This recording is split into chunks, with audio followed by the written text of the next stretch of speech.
Han, ready na ako. Pwede mo na ako sunduin. Excited na ako maglaro ng pickleball at makasama ka ulit. Gagawin nating napakasayang araw ito para sa atin. Sa loob ng isang court, makikita si Shell na may hawak ng raketa at masiglang naglalaro ng pickleball kasama ang asawang si Rodnir. Sa paningin ng marami, sila ang definisyon ng isang masayang mag-asawang nagbabahagi ng parehong hilig sa sports. Ang bawat halakhak ni Shell at ang bawat pag-alalay ni Rodnir sa kanya, tila isang eksena sa palabas na kinaiinggita ng mga nakamasid sa paligid. Ang kanilang kaibigang si Cindy na kanina pa nanonood sa gilid, hindi napigilang lumapit ng matapos ang laro upang magbigay ng komento sa tamis ng pagsasama ng dalawa. Grabe, Shell. Kayo na talagang ultimate couple goals dito sa court, ha? Hindi kayo mapag-iwalay kahit sa paglalaro. Siyempre naman, Cindy. Alam mo namang si Rodney ang paborito kong kalaro sa lahat. Hindi ba, Han? Of course, Ann. Kahit maghapon pa tayo maglaro dito, hindi ako mapapagod. Nakakainggit kayo. Parang bagong kasal pa rin ang turingan nyo kahit ilang taon na kayo magkasama. Iyon ang sikreto ng masayang pagsasama, Cindy. Kailangan laging may oras sa isa't isa para hindi lumamig ang pagmamahalan. Ngunit ang masayang usapan ay biglang naputol nang isang pamilyar na figura ng dalagang dumaan sa harap ng kanilang bench. Ito ay si Kendra na may suot na simpleng pantalon at t-shirt. Tumigil ito sa paglalakad at matalim na tumingin sa direksyon ni Rodnir at Shell. Hindi maikakailang pagkakahawig nito kay Rodnir, lalo na sa mga mata nitong tila may dalang hinanakit. Lumapit si Kendra kay Rodnir, isang kilos na nagdulot ng biglaang katahimikan sa grupo. Ang mukha ni Shell ay bahagyang namutla, habang si Cindy naman nalito sa biglaang presensya ng dalaga na hindi niya pa nakikita. Pa, dumaan lang ako para itanong kung kailan ka bibisita sa amin ni Mama. May mga kailangan po kasi kayong pirmahan sa warehouse. Hindi rin kasi kayo sumasagot sa mga tawag, kaya ako na lang ang pumunta dito sa'yo. Kendra, sige, susubukan kong dumaan bukas ng hapon pagkatapos ng trabaho ko sa warehouse. Pasensya na pala kung hindi ako nakakatawag. Wait, Rodnir. Sino ba itong magandang dalagang ito? Ngayon ko lang siya nakita dito, ah. Siya pala si Kendra, Cindy. Anak ko siya sa una kong asawa, kay Cheryl. Really? Opo, anak ako ni Rodnir. At ito ang kabit niya. Ang pag-amin ni Rodnir at ang sagot ni Kendra, tila isang malakas na sampal sa mukha ni Shell. Nakita niyang bigla ang pagbabago sa ekspresyon ni Cindy. Mula sa paghanga, napalitan nito ng isang mapang-uyam ng ngisi. Hindi akalain ni Cindy na ang ipinagmamalaking legal wife kuno si Shell ay isa lamang palang kasinungalingan. Natawa ng bahagya si Cindy. Isang tawang puno ng pangungutya na nagpainit sa buong mukha ni Shell dahil sa matinding kahihiyan. Ah, so yun pala ang kwento. All this time akala ko ikaw ang kaisa-isang reyno sa buhay ni Rodnir. Cindy, hindi ito ang tamang lugar para pag-usapan ng mga personal na bagay na yan. Oh, bakit ka mahihiya? Akala ko ba proud ka sa masaya niyong pagsasama? Honestly, medyo disappointed lang ako, Shell. You just lied to me. Itiko mo nga yung bunganga mo, Cindy. Wala kang alam sa buong kwento, kaya huwag kang manghusga agad. Hindi sa nagja-judge ako, pero nagsinungaling ka sa akin. Hindi ko talaga alam na pumapayag ka pala maging pangalawa lang. Well, buhay mo naman yan. Cindy, sorry kung nagsinungaling ako tungkol sa amin. Pero please, huwag mong isipin na nang agaw ako. Sadyang nagiwalay lang sila ng dati niyang asawa. Ah, ganun ba? Pero don't worry, friend. Kung ano man ang kwento behind it, wala na akong balak na alamin yun. Tumalikod si Cindy nang may mapang-asar ng ngisi. Habang si Kendra naman, naglakad na rin palayo nang hindi man lang tinatapunan ng tingin si Shell. Naiwan ang mag-asawa sa court na binalot ng matinding tensyon.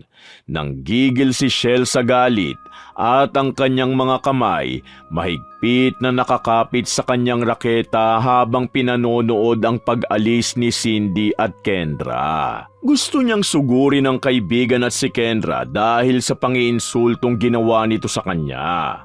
Para kay Shell, ang pagiging kabit ay isang katotohanang pilit niyang ibinabaon. Subalit ang pagkakataong ito ang nagpapaalala sa kanya na ang kanyang posisyon ay mananatiling mantsa sa paningin ng iba. Shell, kumalma ka lang. Hayaan mo na si Cindy. Alam mo namang mahilig lang talagang mang-asar ang isang yun eh. Tsaka, pasensya ka na sa nasabi ni Kendra. Kumalma? Papanong kakalma, Rodnir? Pinahiya nila ako sa harap ng ibang tao. At ikaw naman, bakit kailangan mo pang banggitin si Cheryl? Nagtatanong yung tao, hindi ko naman pwedeng itanggi si Kendra. Anak ko siya. Kahit anong mangyari, hindi ko siya ipagkakaila. Yan na naman tayo sa anak mo eh. Palagi na lang silang sumusulpot sa oras na masaya tayo. Umuwi na lang tayo, Han. Pagod ka na eh. Magpahinga na tayo sa bahay para mawala ang init ng ulo mo. Pag-uwi nila sa bahay, sinalubong sila ng anak ni Shell na si Eliza.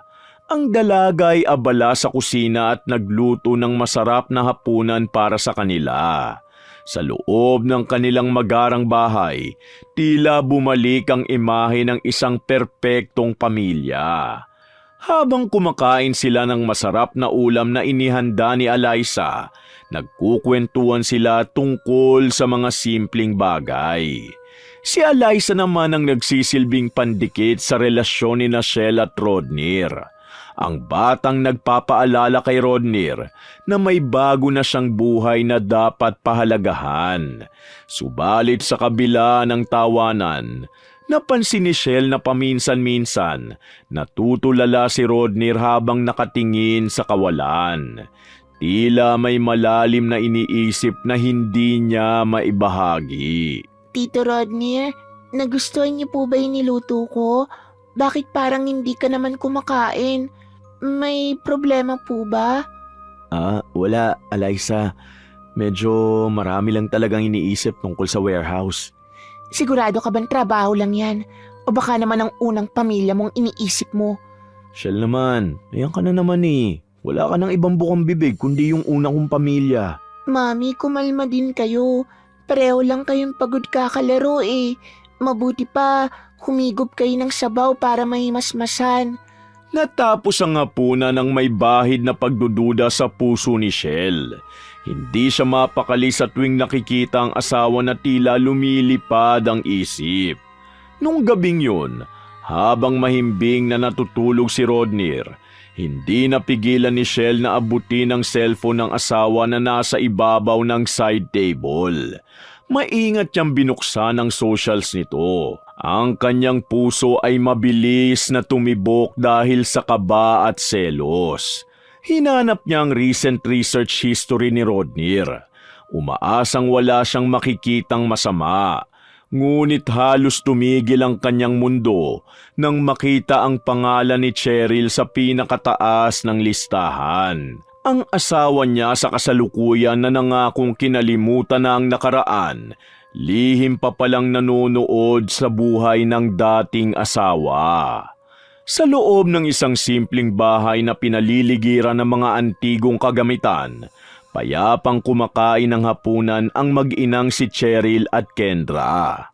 Habang inihiwa ni Kendra ang kanyang pagkain, hindi niya mapigilang balikan ang nangyari sa court kanina.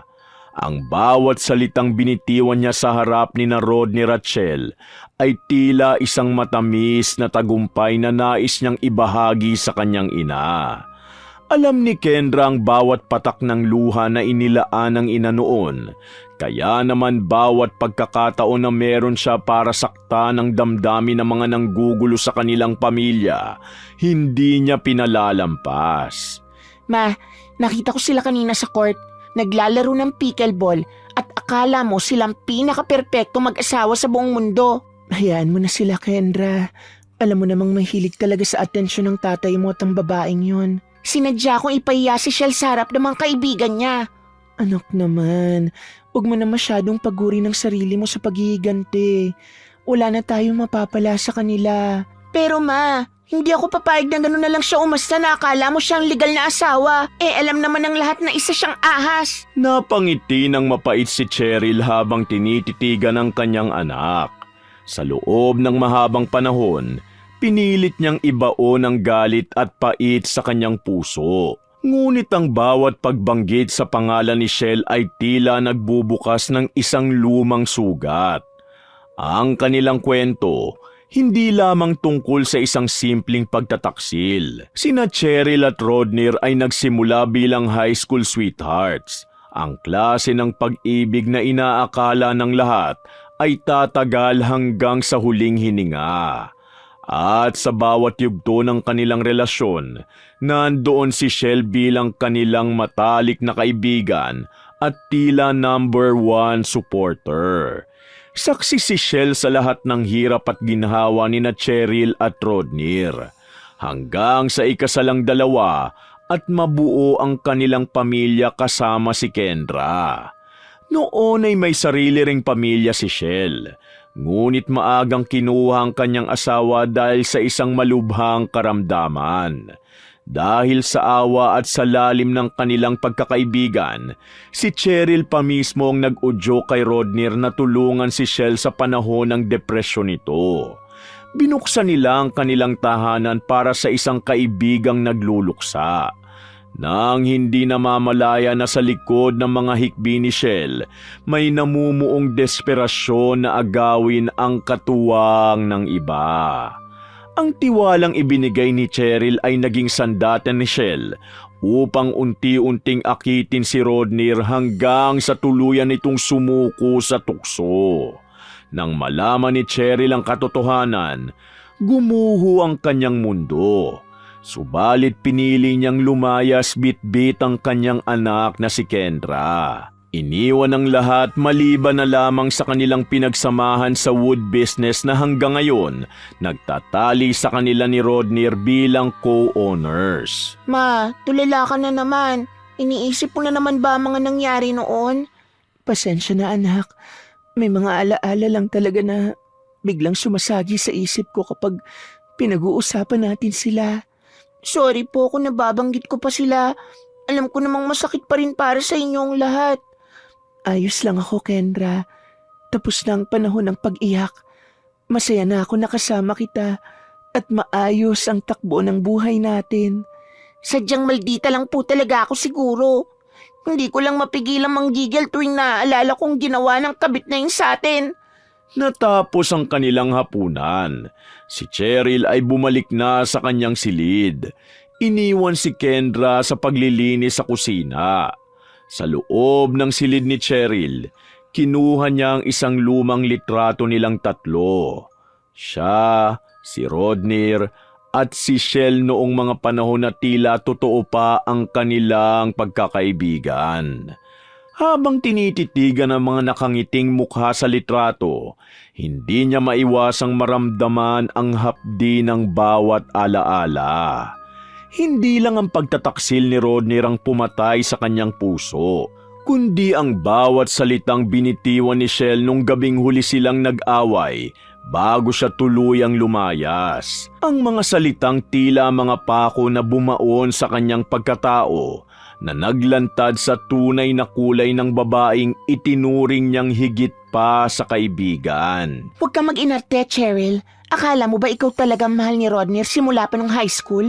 Ako ang palaging nasa tabi niya sa tuwing nag-aaway kayo. Paano mo nagawa sa akin to, Shell? Pinatira kita rito.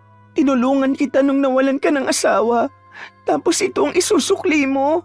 Nagpaubaya lang ako noon dahil nakita kong desperada ka sa kanya. Kami dapat ang magkasama simula pa lang, Cheryl. Ikaw lang ang sumingit. Ano? Sumingit? Ako ang pinakasalan niya. Ako ang legal na asawa, Shell. Ikaw ang sumira sa tiwalang ibinigay ko. Papel lang ang kasal. Ngayong wala ng asawa ko, kukunin ko na ang para sa akin. Ipinikit ni Cheryl ang kanyang mga mata habang pinunasan niya rin ang mga luhang tumulo at pilit na iwinaksi ang mga ala-alang yon sa kanyang isipan. Dapat sana'y itinapon niya na yon, ngunit hindi siya ganun kasamang tao. Pinahahalagahan niya pa rin ang dati nilang pagkakaibigan. At sa kabila nito, hindi rin maiwasan ni Cheryl na isipin na gumanti, na iparamdam kay Shell kung gaano kasakit ang pagtaksilan. Subalit sa huli, nananaig pa rin ang kabutihan sa kanyang puso. Ngunit wala siyang ideya na mayroong magtutulak sa kanya kalaunan. Isang linggo ang lumipas matapos mapahiya sa court si Shell, na numbalik ang kanyang takot na muling maagaw ang atensyon ng asawa. Kaya nagtulak ito sa kanya upang maging mas mapagmatsyag. Kaya naman nang magbalak si Rodney na bumisita sa kanilang warehouse para asikasuhin ang mga bagong supply ng kahoy, agad na humarang si Shell. Hindi niya hinayaan na magkaroon ng pagkakataon ng mag-asawa na mag-usap ng silang dalawa lamang. Kahit pagod at halatang naiirita, wala nang nagawa si Rodney kundi isama ang asawa upang maiwasan ang mas mahaba pang pagtatalo sa loob ng kanilang bahay. Shell, trabahong ipupunta ko ron ha. Hindi mo kailangan magbantay na parang bata sa bawat kilos ko. Gusto ko lang makita kung kumusta na ang takbo ng negosyo, Han. Masama bang maging supportive na asawa? Alam nating dalawa kung bakit ka talaga sasama. Pero sige, kung dyan ka kakalma, halika na. Mabuti na ang sigurado. Ayoko lang na may iba kang gagawin na labas sa trabaho mo. Wala akong balak makipag-away ngayon. Siguraduhin mo lang na hindi ka gagawa ng eksena sa harap ni Cheryl. Pagdating nila sa malawak na warehouse, ang amoy ng bagong tabas na kahoy ang bumati sa kanila. Doon ay nakatayo si Cheryl, kampante at mukhang hindi man lang nagulat sa presensya ni Shell. Sa katunayan, isang matamis at tila walang mali siya ng ngiti ang ibinigay ni Cheryl sa dalawa. Ramdam ni Cheryl ang matalas na tingin ni Shell sa tuwing umahawak ito sa braso ni Rodney. Isang malinaw na senyales na threatened ang kabit sa kanyang presensya. Subalit sa halip na magalit, naging kalmado lang ang pakikitungo ni Cheryl na tila ba isang ordinaryong kliyente lang ang kanyang kaharap. Mabuti at napadpad kayo rito na maaga. May mga bagong dating tayong mahogany na kailangang i-check para sa susunod na batch. Kumusta na, Cheryl? Balita ko naging matagumpay ang huling export nyo. Kumusta naman ang buhay niyo ni Kendra? Payapa ang buhay namin, Shell. Okay lang din si Kendra sa school. Kayo ba? Oh, I'm glad to hear that. Well, masaya naman kami ni Rodney at ni Eliza. Balak namin mag-vacation ulit sa Palawan. Wow naman, ang saya-saya nyo ha. By the way, malapit na ang tanghalian. Bakit hindi muna tayo kumain sa labas bago natin tapusin ang paperworks? Sa gitna ng kanilang pagkain sa isang restaurant, pilit na pinapanatili ni Shell ang kanyang otoridad bilang asawa. Ngunit si Cheryl ay may ibang plano. Habang nagkukwentuhan tungkol sa negosyo, biglang umakto si Cheryl na tila namimilipit sa sakit at napahawak sa kanyang tiyan. Agad naman siyang binuhat ni Rodney at inalalayan papunta sa sasakyan. Ang kanyang mukha bakas ng matinding pag-aalala na hindi niya maikubli.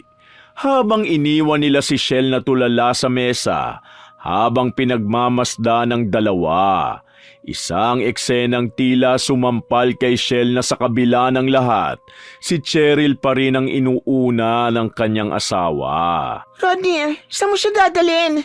May mga staff naman dyan na pwedeng tumulong sa kanya. Hindi mo ba nakikita na sasaktan siya? Maghintay ka na lang dito o sumunod ka kung gusto mo. Pasensya na, Rodney. Ang sakit talaga. Parang hindi ko na kayang tumayo. Salamat sa pag-alalay. Pag-uwi nila sa bahay ng hapong yon, hindi na nakatiis si Shell at sumabog na ang galit sa dibdib na kanina niya pa kinikimkim. Ang kanyang pagseselos ay umabot na sa sukdulan, lalo na nang makita niyang tila bumalik ang dating pag-aalala ni Rodney kay Cheryl. Sinigawan niya ang asawa at pilit na tinutulak na iwan na nito ang warehouse at ang pakikipagtransaksyon kay Cheryl. Subalit ang hindi inaasahan ni Shell ay ang ganti ni Rodney. Sa unang pagkakataon, ang asawa niyang dati masunurin ay tumindig at isinampal sa kanya ang katotohanang matagal niya ng pilit na iniiwasan. Iwan mo na ang warehouse na yan. Putulin mo na ang lahat ng koneksyon mo kay Cheryl kung ayaw mo magkahiwalay tayo. Pagod na ako sa pagsiselos mo, Shell. Wala ka nang ginawa kundi magduda at gumawa ng eksena sa trabaho ko. Dahil alam kong ginagamit ka lang niya. Hindi mo ba nakikita na sinusubukan niyang agawin ka pabalik? Sino ka para magsalita ng ganyan? Huwag mong kalilimutan, Shell.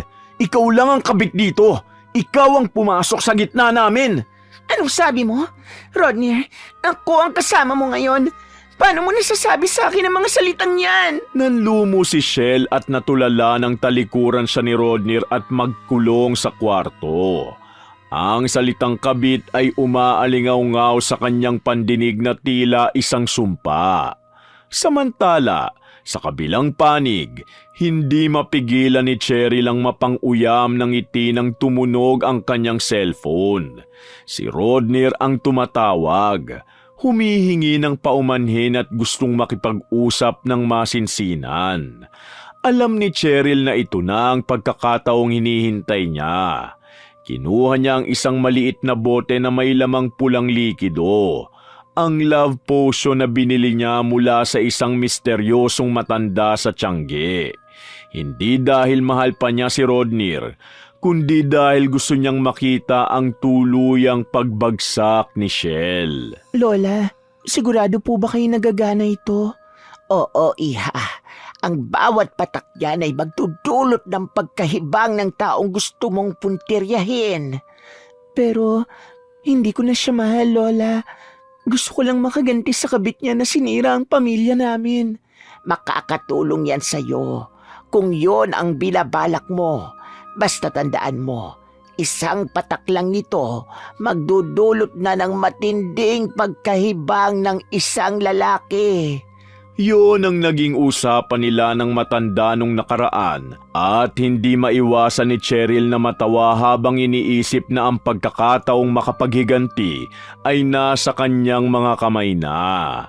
Alam niyang sa susunod nilang pagkikita ni Rodney, ang sumpa ng potion ay sapat na upang bigyan sila ng leksyon. Lumipas sa mga araw na tila isang mabagal na paghukay sa sariling libingan para kay Shell. Ang mansyong dati ay puno ng tawanan, binalot na ng nakabibinging katahimikan at lamig. Napapansin ni Shell na unti-unti nang naglalaho ang presensya ni Rodney kahit nandoon ito sa loob ng bahay. Ang asawang dating hindi makatulog nang hindi siya kayakap, mas pinipili na ngayong talikuran siya o di kaya'y maunang matulog upang maiwasan ang anumang usapan. Sinubukan ni Shell na ibalik ang dating tamis at nagsuot siya ng magagandang damit at naghanda ng mga paboritong pagkain ni Rodney. Subalit tila isang estatwa na ang kaharap niya na walang pakiramdam. Ang mas masakit pa nito, binago na ni Rodney ang password ng kanyang cellphone. Isang malinaw na bakod na nagpapatunay na meron na itong itinatagong mundo kung saan hindi nakabilang si Shell. Rodney, nagluto ako ng paborito mong ulam. Baka naman pwedeng kahit sandali, mag-usap tayo ng maayos. Busog ako, Shell. Marami ako iniisip sa trabaho Kaya huwag mo na akong kulitin dahil gusto ko na magpahinga. Iba na ang password ng phone mo. May tinatago ka na ba sa akin? Si Cheryl ba ang palagi mong kausap? Huwag mong pakialaman ang gamit ko. Pagod na ako sa pag-overthink mo na wala namang basehan. Wala. Halos hindi mo na ako tingnan. Hindi na akong babaeng mahal mo, Rodney. Sabihin mo sa akin ang totoo. Gabi-gabing umiiyak si Shell sa sulok ng kanilang kwarto. Dinaramdamang bawat sandali ng pangungulila sa lalaking nasa tabi pa niya, ngunit abot langit na ang layo ng loob. Ang kanyang anak na si Eliza, hindi nakatiis na makita ang ina na unti-unting nauubos ang pagkatao dahil sa pag-ibig. Bilang anak, naramdaman ni Eliza ang obligasyon na protektahan ang kanyang ina at alamin ang tunay na ginagawa ni Rodney sa labas ng kanilang tahanan. Sa kabilang banda, si Rodney ay tila isang asong sunod-sunuran sa bawat utos ni Cheryl. Dahil sa kapangyarihan ng love potion na lihim na ipinatikim sa kanya, ang kanyang isip ay binalot ng obsesyon sa kanyang dating asawa. Nagdadala siya ng mga mamahaling bulaklak at alahas kay Cheryl. Mga bagay na dati ay kay Shell niya lang ibinibigay. Masyadong magarbo ang mga bulaklak na ito, Rodney. Sigurado ka bang hindi ka hanapin ng asawa mo sa bahay niyo? Huwag mo na siyang banggitin, Cheryl. Ngayon nagsisisi na ako na iniwan ko kayo noon para sa isang pagkakamali. Talaga ba, Rodney? Kasi sa totoo lang, napaisip ako na baka naguguluhan ka lang dahil halos magkatunog ang pangalan namin ng kabit mo. Hindi ako nalilito. Ikaw ang asawa ko, ikaw ang mahal ko. Gusto ko nang bumalik sa'yo at iwan ang impyernong kinalalagyan ko ngayon. Mabigat ang mga salitang yan, Rodney. Siguraduhin mo lang na handa kang talikuran ng lahat para lang makasama mo kami ulit. Habang nagaganap ang lihim na panunuyo ni Rodney, hindi sinasadyang magkabanggaan sina Eliza at Kendra sa isang mall. Ang tensyong namumuo sa pagitan ng kanilang mga magulang, lumipat na rin sa kanilang mga anak. Hindi na nakapagtimpi si Eliza at agad na kinumpronta si Kendra tungkol sa paninira umano ni Cheryl sa kanilang pamilya. Ngunit si Kendra na lumaking matapang dahil sa pait ng nakaraan, hindi nagpatinag. Alam ni Kendra na ang lahat ng nangyayari, bunga lamang ng karma na dapat noon pa dumating. Ang bangayan sa pagitan ng dalawang dalaga, humantong sa isang pisikal na sakitan na naging mitya ng mas malaking gulo sa dalawang pamilya. Sabihin mo sa nanay mo na tumigil na siya sa panggugulo kay Tito Rodney. Alam namin ginagawa niyo lang ito para sirain sila ni Mami. Sirain? Bakit? Kailan ba naging buo ang pamilya niyo? Ang pamilya niyo tinayo sa pagguho ng pamilya namin. Kayo mga agaw dahil wala ka ng tatay. Maldita ka talaga. Wala kayong karapatan na agawin ang atensyon ni Tito. Dahil kami na ang pamilya niya ngayon. Legal na asawa pa rin ang nanay ko, Eliza. At tandaan mo, takot ang nanay mo sa sarili niyang multo. Hindi totoo yan. Walang iya ka. Hindi ako papayag na api-apiin niyo lang kami ng ganito. Umuwi si Eliza na may mga galos at magulong buhok. Agad siyang nagsumbong kay Shell tungkol sa pakikipag-away niya kay Kendra at sa mga narinig niyang pangiinsulto rito. Ang galit ni Shell na kanina pa kumukulo, tuluyan ng umapaw. Hindi na siya nakapag-isip ng maayos at agad na sumugod sa bahay ni Cheryl. Pagdating niya sa lumang tahanan ni Cheryl, halos gumuho ang mundo niya nang makita ang sasakyan ni Rodney sa labas. Pabalibag niyang binuksan ang pinto at doon bumungad sa kanyang isang tagpong tila isang kutsilyong sumasaksak sa kanyang dibdib. Sina Rodney, Cheryl at Kendra payapang naghahapunan na parang isang buong pamilya. Anong ibig sabihin nito, Rodney? Bakit nandito ka? At kasalo mo pa ang mga taong ito sa pagkainan? Wala kang karapatang mambulabog dito, Shell. Umuwi ka na at huwag kang gumawa ng kahihiyan dito. Kahihiyan? Ninanakaw ka nila sa akin sa harap ng mukha ko, tapos ako pa ang gumagawa ng kahihiyan? Cheryl, anong ginawa mo sa asawa ko? Wala akong ginagawa, Shell. Kusang dumating si Rodney dito. Dahil sabi niya, na-realize niya kung saan ang tunay niyang tahanan. Hindi ko ibibigay ang asawa ko sa inyo. Akin siya! Akin si Rodney! Ang tensyon sa loob ng bahay ni Cheryl ay umabot na sa rurok na hindi na kayang kontrolin ng kahit na sino. Si Shell na pilit binabawi ang kanyang pag-aari, Patuloy na nagwawala at nagsisisigaw sa harap ni na Rodney at Cheryl. Ang nadatnan niyang masayang hapunan, tuluyan ang naging isang eksena ng matinding komprontasyon. Sa gitna ng gulo, isang malamig na ngiti ang sumilay sa mga labi ni Cheryl. Hindi siya tumayo, hindi siya sumigaw, at lalong hindi siya lumaban ng pisikal. Sa halip, marahan niyang binitiwan ang kanyang kubyertos at tumingin ng diretsyo sa mga mata ni Shell, bago ibinaling ang paningin kay Rodney na tila nawawala na sa sariling katinuan dahil sa epekto ng gayuma at ng matinding emosyon sa paligid. Kung gusto mo siyang iuwi, Shell, sige lang, hindi ko siya itatali rito at lalong hindi ko siya ipagkakait sa'yo. Talagang ibibigay mo siya dahil alam mong akin siya. Halika lang, Rodney. Umuwi na tayo sa mansyon. Hindi! Ayoko! Cheryl, pakiusap. Huwag mo ko itaboy. Mas mahal kita. Mas gusto ko manatili rito sa piling niyo ni Kendra. Rodney, makinig ka. Nahihibang ka lang.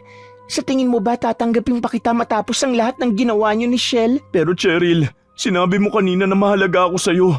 Bakit ngayon itinataboy mo ko? Para kay Rodney, ang bawat salita ni Cheryl ay tila isang malakas na sampal na unti-unting gumigising sa kanyang natutulog na katinuan. Ang epekto ng love potion nagsimulang humupa nang makita niya ang kawalan ng emosyon sa mga mata ng kanyang dating asawa. Napagtanto ni Rodney na ginamit lamang siya ni Cheryl upang iparamdam kay Shell ang sakit ng pagdududa at pagsiselos. Ang pag-ibig na akala niya ay nagbalik, isa lamang palang mapait na laro ng paghihiganti. Nagalit si Rodney, hindi dahil kay Shell, kundi dahil sa pakiramdam na naging laruan siya sa pagitan ng dalawang babaeng naglalaban para sa kani-kanilang mga pansariling agenda. Pinaglalaruan mo lang pala ako, Cheryl. Ginamit mo lang ako para saktan si Shell at ipamukha sa akin na talunan ako? Hindi kita pinaglaruan, Rodney. Pinakita ko lang sa'yo ang refleksyon ng sarili mong kataksilan. Nakita mo na, Rodney? Sinabi ko na sa'yo na laso ng babaeng ito. Halika na. Huwag na tayo magtagal sa bahay na to. Tama ka, Shell. Masyado ako naging bulag. Cheryl, hinding-hindi na muling magtatagpo ang landas natin kahit sa negosyo. Bahala ka na sa buhay mo. Mabuti kung ganun. Mas pabor yun sa akin at kay Kendra. Malayo na kami sa inyong dalawa. Bago tuluyang lumabas ng pinto sina Shell at Rodney, huminto si Cheryl at nagbitiw ng mga huling salita na tila isang sumpang mananatili sa isipan ng kanyang dating kaibigan. Tandaan mo ito, Shell. Ang lalaking nakuha mo sa pangaagaw, lalaking hinding-hindi magiging tapat sa'yo habang buhay. Inggit ka lang, Cheryl, dahil kahit anong gawin mo, sa huli, sa akin pa rin siya uuwi. Hoy, kabit ka! Magpaksaya ka habang kaya mo pa. Dahil ang karma hindi natutulog. Naghihintay lang yan ng tamang tiyempo. Umalis na kayo dito at lubayan yung nanay ko. Tayo na, Rodney. Hayaan na natin silang mabulok sa pagiging bitter nila. Tingnan na lang natin kung kaninong huling halakhak. Lumipas ang mga buwan at dumating ang araw na ipinagdiriwang ng mga tao, ang Valentine's Day. Naghanda si Shell para sa isang espesyal na date sa isang high-end restaurant na ipinangako ni Rodney. Suot niya ang kanyang pinakamahal na damit at alahas at pilit na ipinapakita sa mundo na siya ang nagtagumpay. Ngunit habang naghihintay kay Rodney sa loob ng restaurant, nakatanggap siya ng isang mensahe mula sa kanyang dating kaibigang si Cindy. Ang mensahe may kalakip na litrato. Makikita doon si Rodney na may kasamang isang babae na pumasok sa isang hotel. Sa isang iglap, gumuho ang mundong pilit niyang itinayo. Ang babala ni Cheryl nagkatotoo sa pinakamasakit na paraan. Hindi ito maaari. Sabi niya may meeting lang siya sa opisina. Hindi magagawa ni Rodney na lukuhin ako ng ganito. Pasensya na, Shell, pero kailangan ko ipakita to sa'yo. Kitang-kita ko si Rodney, mukhang may bago na siyang kinahuhumalingan. Ito na ba ang karma ko? Ang maranasan ng mismong sakit na ipinaranas ko sa matali kong kaibigan? Bakit ngayon pa? Sa araw pa na akala ko simula na ng aming bagong buhay. Alam mo, Shell, matagal na kitang sinabihan na huwag pumatol sa may sabit. So, you reap what you sow. Yun na lang ang masasabi ko. And I need to go now. Bye. Sa gitna ng kanyang pagluha at panginginig, napalingon si Shell sa kabilang bahagi ng restaurant. Doon, nakita niya si Cheryl na lalong gumanda at nagmukhang bata. Kasama nitong isang gwapo at kagalang-galang na lalaki na tila ba'y tinitingala siya bilang isang reyna. Ang katahimikan at saya sa mukha ni Cheryl, kabaligtaran ng gulo sa puso ni Shell. Hindi na nakapagpigil pa ang babae. Tumayo siya at lumapit sa hapag ni na Cheryl. Wala nang dating matapang at mapagmataas na Shell. Ang kaharap ni Cheryl ngayon, isang babaeng nilamon ng kahihiyan. Cheryl, patawarin mo ko. Tama ka sa lahat ng sinabi mo. Ngayon ko lang naramdaman kung gaano kasakit ang ginawa ko sa'yo. Shell, anong ginagawa mo rito? Bakit ka umiiyak? Niloko ko ni Rodney, Cheryl. Nakita ko siyang may kasamang iba. Kinarma ako sa lahat ng kasalanan ko sa inyo ni Kendra. Tinanggap ko na ang sorry mo nung araw pa na umalis kayo sa bahay ko. Pero ang sorry, hindi magbabalik ng panahon na sinira nyo. Sana dalin mo ang lesson na to habang buhay. Huwag kang manira ng buhay ng iba kung ayaw mong maningilang tadhana sa'yo. Tumayo si Cheryl at maingat na kinuha ang kanyang bag at hinawakan niya ang kamay ng kanyang kadate. Naghanda na silang umalis. Bago siya tuluyang lumisan, binigyan niya si Shell ng isang huling tingin. Hindi ng galit, kundi ng awa. Si Shell ay naiwang mag-isa sa restaurant na pinalilibutan ng mga taong tunay na nagmamahalan, habang si Cheryl naglakad palayo tungo sa isang bagong simula na malaya sa anumang pait. Ang karma ay nakumpleto na. At sa araw ng mga puso, tanging ang mga tapat na nagmahal ang nakakuha ng tunay na kapayapaan. Ipinapaalala ng kwentong ito na ang kaligayahang itinayo sa luha ng ibang tao, walang matibay na pundasyon. Maaari mong makuha ang taong gusto mo sa pamamagitan ng pangaagaw, ngunit tandaan na ang nakaw na sandali, laging may kaakibat na karma.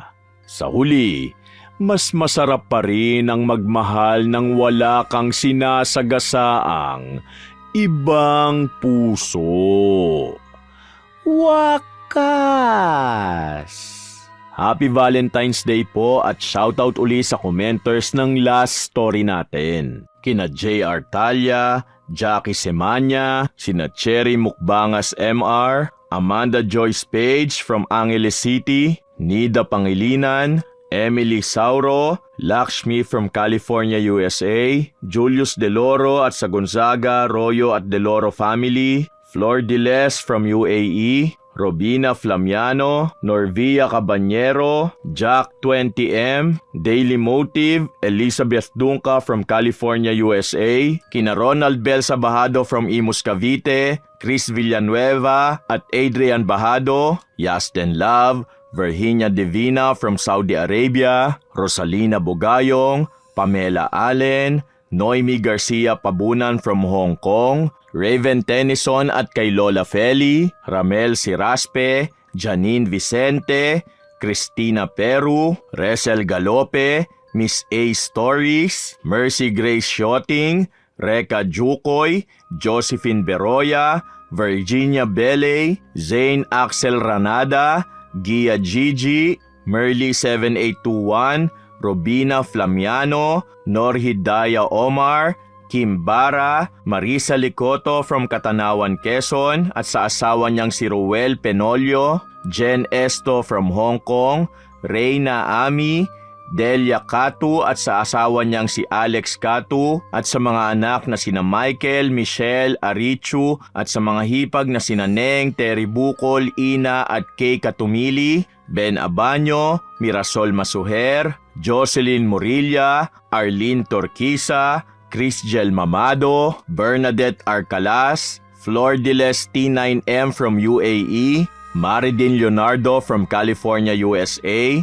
Michelle Gimbo, Lisa Takada from Tokyo, Japan, Weng Oracion, Ann Narciso P5N, Chef M at kina Ate Auring, Ate Ne, Minda, Ana, Faye, Leslie at Kuya Dennis at Poging J ng Amira Boxes Handicrafts. Kumusta kayong lahat dyan? Phoebe Ranyada, Jennifer Juan, Albert Balderrama, Vivian Baterbonia, Teresa Balino, Robert Crimen, Cor Filiera Vlog, Lydia Lopez, Estrella Cortez from Canada, Brian at Mila Landicho from Saudi Arabia, Chuchay Kulit, Catherine Pielago at sa nanay niyang si Melenda Agoncillo at sa kapatid na si Charina Pielago from General Luna and Tiaong, Quezon, Kimpoy Feliciano, Angelina I from California, Robina Flamiano, Miss Maura, Beverly Remeo, Marjorie Martinez from Villasis, Maribel Balabag, Belen Malbas at Beth Mercado.